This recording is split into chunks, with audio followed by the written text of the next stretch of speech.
రోజున పవన్ కళ్యాణ్ గారి పిలుపు మేరకు జన సైనికులు అందరం కలిసి మేము ఇక్కడ పండగ వాతావరణంలో మరి సెలబ్రేట్ చేసుకుంటా ఉన్నాం.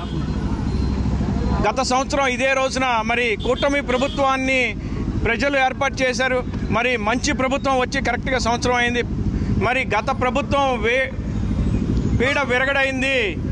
జగన్మోహన్ రెడ్డి గారు 5 ఏళ్లు పరిపాలించి ఎటువంటి అభివృద్ధి కానీ చేయక మరి మన రాష్ట్రాన్ని 2 తరాలు వెనక్కి తీసుకెళ్ళినటువంటి పరిస్థితి. గత సంవత్సరంలో మనం చేసినటువంటి అభివృద్ధి పనులు చూసుకున్నట్లయితే కనుక చంద్రబాబు నాయుడు గారు అలాగే పవన్ కళ్యాణ్ గారు మా దైవం deputy chief minister Pawan Kalyan మరి అందరూ కలిసి అనేక సంక్షేమ కార్యక్రమాలు అలాగే మరి అభివృద్ధి కార్యక్రమాలు చేశారు. గత సంవత్సరంలో చూసుకున్నట్లయితే కనుక ప్రపంచంలో ఎక్కడా జరగనట్టు విధంగా 13,326 గ్రామాల్లో ఒకే రోజున మరి గ్రామ సభలు నిర్వహించుకున్నటువంటి ఘనత మన ఆంధ్ర రాష్ట్రానికి జరిగింది.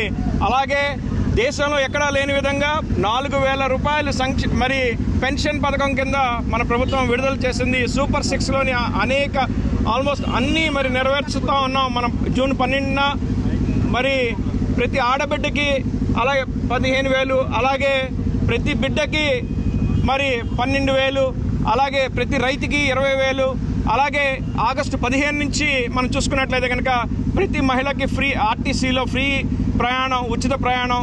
అలాగే మనం చూసుకున్నట్లయితే కనుక అనేక కార్యక్రమాలు తీసుకొచ్చాం, అభివృద్ధి కార్యక్రమాలు. మరి కొత్త రాజధానిని ఏర్పాటు చేసుకుంటున్నాం. అలాగే మరి అనేక కార్యక్రమాలు చేసుకుంటూ ముందుకు వెళ్ళిపోతా ఉన్నాం. సంవత్సరం చూసుకుని ఒక సంవత్సరం క్రితం చూస్తే ఈ రోడ్లన్నీ మరి పాడైపోయినటువంటి పరిస్థితి. అధికారంలోకి వచ్చిన 8 నెలల్లోనే మరి రూరల్ ప్రాంతాల్లో మరి పవన్ కళ్యాణ్ గారి నాయకత్వంలో ప్రతి రోడ్డు బాగు చేయడం జరిగింది. ఇవాళ రోజున మరి మహాత్మా గాంధీ పంచాయతీరాజ్ వ్యవస్థలో మరి అనేక మార్పులు తీసుకొచ్చారు. 14th కమిషన్ 15th కమిషన్ని మరి పంచాయతీ సర్పంచ్లు మరి చెక్ పవర్ని ఉపయోగించుకునే విధంగా చేశారు. అలాగే చూసుకున్నట్లయితే అనేక కార్యక్రమాలు చేసుకొచ్చాం. అలాగే 2019లో నేను పోటీ చేసినప్పుడు కూడా పవన్ కళ్యాణ్ గారు ఉచిత సిలిండర్ల గురించి మాట్లాడారు. మరి ఈ ప్రభుత్వం వచ్చాక దీపం అనే పథకం కింద మరి 3 సిలిండర్లు ఆల్రెడీ అందించారు. మరి ప్రభుత్వం ముందుకెళ్తా ఉంది. వారందరూ కష్టపడతా ఉన్నారు. ముఖ్యమంత్రి చంద్రబాబు నాయుడు గారు అలాగే మా ఆరాధ్య జైవం పవన్ కళ్యాణ్ గారు డిప్యూటీ సీఎం గారు ఎంతో కష్టపడతా ఉన్నారు. రోజుకి 18 గంటల నుంచి 23 గంటలు కష్టపడుతున్నటువంటి పరిస్థితి. మనందరం వారికి అండగా నిలబడి ఈ రాబోయే 4 సంవత్సరాలు చక్కటి పరిపాలన అందించేదానికి మనందరం దోహదపడాలి. ఖచ్చితంగా మన రాష్ట్రం దేశంలో మొదటి స్థానంలో నిలబడేదానికి పవన్ కళ్యాణ్ గారు అలాగే ముఖ్యమంత్రి చంద్రబాబు నాయుడు గారు కష్టపడతా ఉన్నారు. మనందరం అండగా నిలబడదాం. మరి ఈ అవకాశం ఇచ్చినటువంటి పవన్ కళ్యాణ్ గారికి అలాగే చంద్రబాబు నాయుడు గారికి మరొకసారి కృతజ్ఞతలు తెలియజేసుకుంటా ఉన్నాను. జై జనసేన, జై పవన్ కళ్యాణ్ గారు.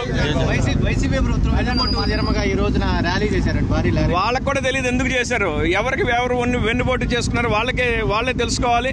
ఖచ్చితంగా రాష్ట్రానికి వెన్నుపోటు ఎవరైనా చేశారంటే అది జగన్మోహన్ రెడ్డి. 5 ఏళ్ళు అభివృద్ధి లేకుండా 2 తరాలు వెనక్కి తీసుకెళ్లినటువంటి ప్రభుత్వం జగన్మోహన్ రెడ్డి ప్రభుత్వం. ఆయన గురించి పెద్ద మాట్లాడుకోవాల్సిన అవసరం లేదు.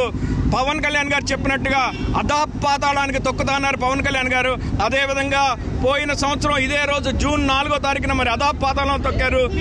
మరి మరొకసారి అధికారంలో రావడానికి కూడా అవకాశం లేకుండా పవన్ కళ్యాణ్ గారి నాయకత్వంలో వారు కనుమరుగయ్యారు.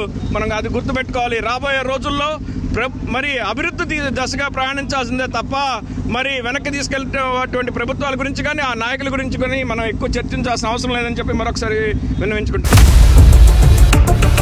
ఇండియా పాకిస్తాన్ ఉద్రిక్తతలపై లేటెస్ట్ అప్డేట్స్ కోసం డౌన్లోడ్ చేసుకోండి RTV లైవ్ యాప్.